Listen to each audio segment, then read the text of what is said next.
அவள் படிச்சுக்கிட்டு இருந்தா. இப்ப 10ஆம் கிளாஸ் பெயில் ஆனதுனால அப்பா படிக்க வேணாம் முன்னு நிப்பாட்டி புட்டாரு. என்ன செய்ய, வயலில் களை எடுக்கவும் நாத்து நடவும் வயல் வேலைக்கு போவாள். இவள் வேலைக்கு போய்தான் வீட்டுல சாப்பிடணும்னு அவசியம் இல்லை, ஆனாலும் ஒரு பொழுது போக்கா இருக்கட்டுமேன்னுதான். அப்பா கார்மேகம் உழவு மாடு வைத்து இருந்தார். அதோடு வார சந்தையில் ஆடு மாடு வாங்கி விற்கவும் செய்வார்.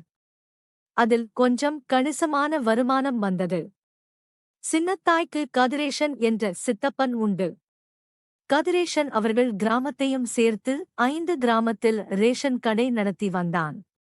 நல்ல வருமான உடைய ஆள் ரேஷன் கடைக்கு வரும் அரிசியை கள்ள மார்க்கெட்டில் விற்று கொடுத்த பணம் சேர்த்து வைத்து இருந்தான். ஊருக்கு புறமாக எல்லா வயலும் அவனுக்குதான் சொந்தம். வீட்டில் டிராக்டர் ஜீப் ஒண்ணு எல்லாம் உண்டு. அவ்வப்போது அண்ணன் கார்மேகம் வீட்டுக்கு வருவான் கதிரேசன். அப்போது அவன் கார்மேகம் மனைவி இளவஞ்சியோடு தோட்ட வேலை செய்வான். அம்மாவும் சித்தப்பாவும் தோட்ட வேலை செய்வது இவளுக்கு பிடிக்கவில்லை. ஆனாலும் என்ன செய்வது, அப்பாவிடம் சொல்லலாம் என்றால் பெரிய பிரச்சனை ஆகிவிட்டால் என்ன செய்வது, அதனால் அமைதியாக இருந்தால். இப்போதெல்லாம் கதிரேசன் அடிக்கடி அண்ணன் வீட்டுக்கு வர ஆரம்பித்தான். அந்த அவள் அவளுடைய தோழி வீட்டுக்கு கிளம்பி கொண்டு இருந்தாள். அம்மா வயலுக்கு போயிருக்கு சித்தப்பா, நான் தோழி வீட்டுக்கு போறேன் என்று சொன்னாள். சின்னத்தாயி சரி நீ போ என்றான். சரி என்று வேகமாக போனாள் சின்னத்தாயி. தன் தோழி சோகமான முகத்துடன் வருவதை பார்த்த அவள் தோழி கருப்பாயே, என்ன சின்ன என்று கேட்டாள். அதெல்லாம் ஒன்னும் இல்லேடி, வேகமாக நடந்து வந்தேன் அதான் என்று சமாளித்தாள். பேச்சுவாக்கில் அவள் தோழி என்னடி சின்னத்தாயி, நாளைக்கு எங்கள் வீட்டில் எல்லோரும் டவுனுக்கு குருவி சினிமா பார்க்க போறோம் வாரியா என்று கேட்டாள். அதைக் கேட்டதும் கொஞ்சம் சகஜமான சின்னத்தாயை சரிடி நாளைக்கு போகலாம், எத்தனை மணிக்கு போறீங்க என்றாள். என்ன ஈவினிங் ஷோதான், சாயங்காலம் 4 மணி வண்டிக்கு போனால் சரியாக இருக்கும் என்றாள் தோழி. அன்று மாலை வரை தோழி வீட்டில் இருந்துவிட்டு வீட்டிற்கு வந்த சின்னத்தாயே எப்படி அம்மாவிடமும் அப்பாவிடமும் சினிமாவுக்கு போக அனுமதி வாங்குவது என்ற சிந்தனையில் தூங்கி போனாள். அடுத்த நாள் காலையில் மெதுவாக அம்மாவிடம் விஷயத்தை போட்டாள் சின்னத்தாயி. அம்மா இளவஞ்சி அதைக் கேட்டதும் வானத்திற்கும் பூமிக்கும் குதிக்க ஆரம்பித்து விட்டாள். ஏண்டி, உனக்கு அறிவு இருக்கா? சினிமா பார்க்க டவுனுக்கு போறாமுல, அறிவு கெட்ட முண்டம் என்று திட்டினாள். அப்போது வீட்டுக்கு காலை சாப்பாட்டுக்கு வந்த கார்மேகத்திடம் மத்தி வைத்தாள். உடனே கார்மேகம் கூட சேர்ந்து குன்னு திட்டினார். அந்த நேரம் சரியாக சித்தப்பா கதிரேசன் வீட்டுக்குள் வந்தான்.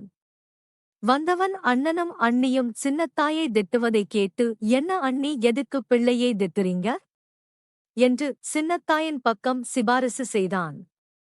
நீங்களே கேளுங்களேன், இந்த கழுதை அவ தோழி குடும்பத்தோட டவுனுக்கு சினிமாவுக்கு போகணுமா என்று மூஞ்சியை சுழித்தாள் இளவஞ்சி. அதைக் கேட்டதும் லேசாக சிரித்த கதிரேசன், என்ன அண்ணி இதுக்கு போய் கோபப்படுறீங்க, புள்ள ஆசைப்படுது, சினிமாவுக்கு போக விடுங்க, என் வீட்டிலும் சினிமாவுக்கு பார்க்கணும்னு சொல்லிக்கிட்டு இருக்கான், நான் அவளோடு சின்னத்தாயை கூட்டிக்கிட்டு போயிட்டு வாரேன் என்றான். அதைக் கேட்டதும் சின்னத்தாயி முகம் கோபம் வந்து போனது. உடனே அவள் நான் சினிமாவுக்கு போகலை என்று சொல்லிவிட்டு உள்ளே எழுந்து போனாள். அதைக் கேட்டதும் கார்மேகத்திற்கு கோபம் தலைக்கு ஏறி போனது. வேகமாக கோபத்துடன் எழுந்த கார்மேகம், ஏண்டி, அடுத்தவன் குடும்பத்தோட சினிமாவுக்கு போவா, சித்தப்பா குடும்பத்தோட போக மாட்டாளா என்று திட்டினார்தான். சினிமாவுக்கு போக ஆரம்பித்தது தனக்கே வினையாகி போனதைக் கண்டு சின்னத்தாயே அப்பா குதிப்பதைக் கண்டு பயந்து போனாள். அந்த கழுதையை உடையை மாட்டிக்கிட்டு உடனே போக சொல்லி என்று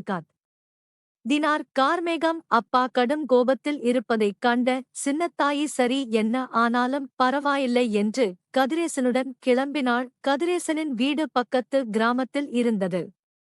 வீட்டுக்கு அண்ணன் மகளோடு வந்த கதிரேசனை பார்த்த அவன் மனைவி அவள் அம்மா வீட்டுக்கு கிளம்பி கொண்டு இருப்பதாகவும் சொன்னாள். அவள் அம்மா வீடு அடுத்த பக்கத்து கிராமத்தில் இருந்தது.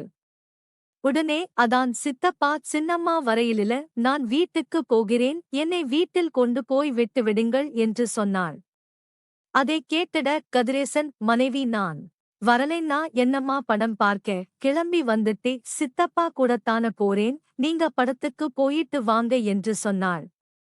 அதை கேட்டு என்ன சொல்வது என்று சின்னத்தாய்க்கு தெரியவில்லை. சரி என்னதான் நடக்கும்னு பார்க்கலாமே என்று இருந்தாள். சினிமா கொட்டகையில் பால்கனி டிக்கெட்டில் அவர்கள் படம் பார்த்து கொண்டு இருந்தார்கள். ஒரு வழியாக படம் முடிந்தது.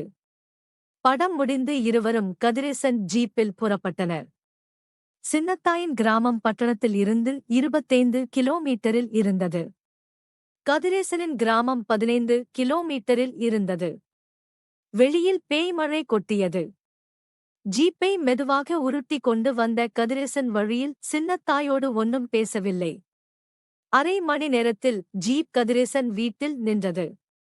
கதவை திறந்த கதிரேசன், வா சின்னத்தாயே, இங்கேயே தூங்கிட்டு காலையில் வீட்டுக்கு போகலாம்.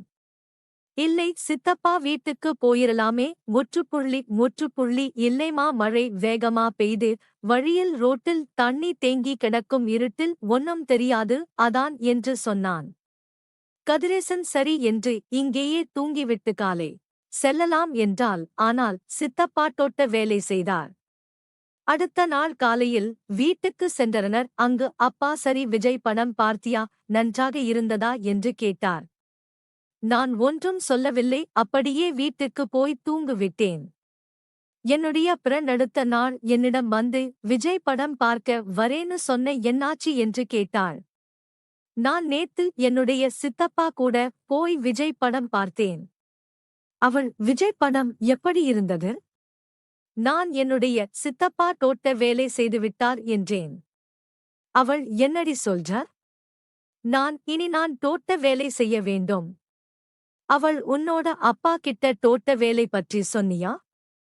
நான், இல்லை. அவள், உன்னோட அம்மா கிட்ட தோட்ட வேலை பற்றி சொன்னியா? நான், இல்லை. அவள், எதனால் சொல்லலை என்று கேட்டால், நான் என்னுடைய அம்மாவுக்கும் தோட்ட வேலை செய்வார்கள் என்றேன். அவள், சரி, இனி எல்லாம் சரியா போயிடும். நீ உன்னோட அம்மா கிட்ட பேசு, நான் வரேன், நாளை பார்ப்போம் என்று சொல்லிவிட்டு தோழி வீட்டுக்கு சென்றாள். நான், என்ன கடவுளே என்று அழுது கொண்டு இருந்தேன்.